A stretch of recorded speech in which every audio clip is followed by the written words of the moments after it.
लगभग 2 करोड़ 40 लाख यात्री प्रतिदिन इंडियन रेलवेज में सफ़र करते हैं।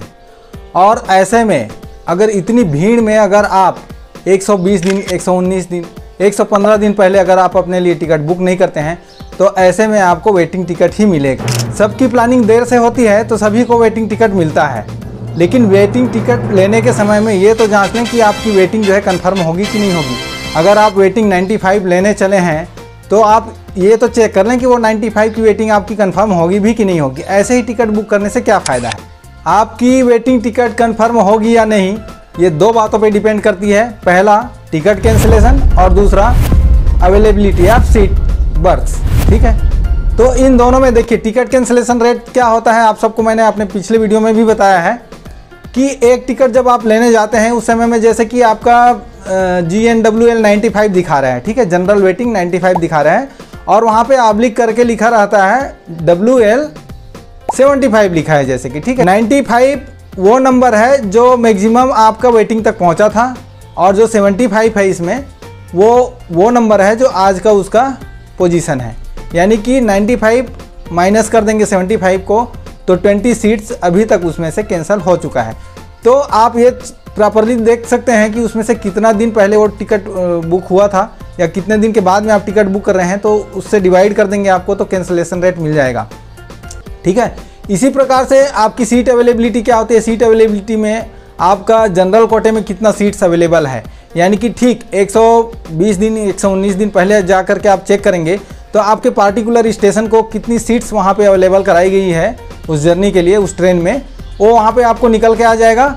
और उसके बाद दूसरे कोटाओं में कितना सीट्स अवेलेबल है, जैसे कि सीनियर सिटीजन कोटा हो गया, लोअर बर्थ कोटा हो गया और आपका फिजिकली हैंडीकैप्ड कोटा हो गया, लेडीज़ कोटा हो गया, ड्यूटी पास कोटा हो गया, इन सभी कोटाओं में भी कितना सीट्स अवेलेबल है ये भी देख करके आप जान सकते हैं। तो ये सारा कुछ कैसे चेक करना होता है जिससे आप कन्फर्म हो सकें, श्योर हो सकें कि आपकी टिकट कैंसिल होगी। इसके लिए एग्जाम्पल के तौर पर आज मैंने एक व्यूअर्स के सवाल को लिया है, तो इसी एग्जाम्पल्स को सॉल्व करके ये निष्कर्ष निकालेंगे कि इनका टिकट कैंसिल होगा कि नहीं होगा। तो वीडियो के अंत तक बने रहना दोस्तों, और इससे आप ये पूरी तरह से सीख पाएंगे कि आप जब टिकट बुक करने जाते हैं तो आपको ये जो वेटिंग मिल रही है उसको लेना चाहिए या नहीं लेना चाहिए, आप वहीं पे डिसाइड कर पाएंगे।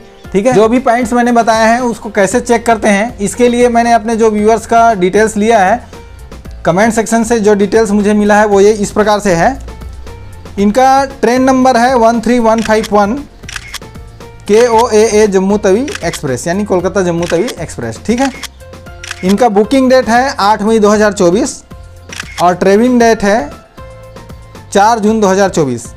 स्लीपर क्लास की इनकी बुकिंग है जनरल कोटा में। बुकिंग के डेट में इनको सीट मिला था RLWL 47, 48, 49, 50 और 51। ठीक है, और 1 जून को जब चेक किया गया है तो इनका RLWL आ रहा है 32, 33, 34, 35 और 36। ठीक है, और इनका जो टिकट है ये लखनऊ 4 बाग से लेके जम्मू तवी तक का ये टिकट है। तो दोस्तों इस अवेलेबल डेटा के साथ में कैसे चेक करते हैं कि इनका टिकट कंफर्म होगा कि नहीं होगा, और इन्होंने जब बुकिंग किया था उस समय में इनको क्या चीज़ चेक कर लेना चाहिए था जिससे इनका टिकट कंफर्म हो जाता, ये सारा कुछ आपको स्टेप बाय स्टेप मैं आपको यहाँ पे बताने वाला हूँ। ठीक है, तो इसके लिए चलते हैं, आप मेरे स्क्रीन पर देखिए, स्क्रीन रिकॉर्डिंग मैंने किया है। इसके लिए चलते हैं IRCTC रेल कनेक्ट ऐप में और वहाँ से पता करेंगे सबसे पहले कि जो स्टेशन कोटा है, यानी कि जो लखनऊ 4 बाग है वहाँ से लेके जम्मू तवी तक के लिए इस ट्रेन में कितना सीट्स इनको प्रोवाइड कराया गया है। तो ये जैसे मैंने चेक किया तो आप देख पा रहे होंगे दोस्तों,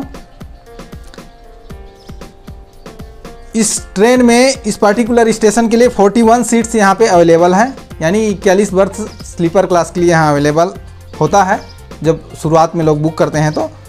और उसके बाद में इसमें जो सीनियर सिटीजन कोटा है या लोअर बर्थ कोटा है जिसमें 45 साल से ऊपर की महिला और 60 साल या उससे ऊपर के जो पुरुष हैं वो दोनों इसमें टिकट ले सकते हैं। ठीक है, तो इसमें भी बहुत काफ़ी मात्रा में यहाँ पे आपको देखने को मिलेगा। यहाँ अवेलेबिलिटी जो है 77 है। ठीक है, तो आपकी जो जनरल कैटेगरी है उससे भी ज़्यादा यहाँ पे अवेलेबिलिटी दिखाया जा रहा है 77। ठीक है, उसके बाद जो फिजिकली हैंडीकैप्ड है उसके लिए 4 कोटा अवेलेबल है, ड्यूटी पास के लिए यहाँ पे कोई भी कोटा अवेलेबल नहीं है। तो ये हो गई आपकी कि ट्रेन का जो फर्स्ट डे में जैसे हम 120 दिन पहले चेक करेंगे तो क्या सिचुएशन होती है, क्या कंडीशन होती है, कितनी सीट्स यहाँ पे इस स्टेशन को प्रोवाइड कराई गई है।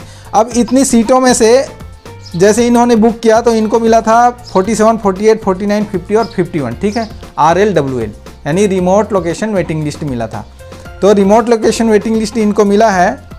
तो 4 जून के लिए अगर हम चेक करने जा रहे हैं तो उसमें दिखाई दे रहा होगा आपको कि जनरल कैटेगरी में वेटिंग लिस्ट चल रहा है 66 है, ठीक है, और सीनियर सिटीजन में नॉट अवेलेबल है, लेडीज़ कोटा में नॉट अवेलेबल है, फिजिकली हैंडिकैप्ड में नॉट अवेलेबल है, ड्यूटी पास में भी नॉट अवेलेबल है। कहने का मतलब है जो बाकी कोटा हैं उनमें कहीं पर भी अवेलेबल सीट्स नहीं। मैंने 2 फैक्टर्स बताए थे आपको कि एक तो कैंसिलेशन पे डिपेंड करता है, दूसरा अवेलेबिलिटी ऑफ सीट्स।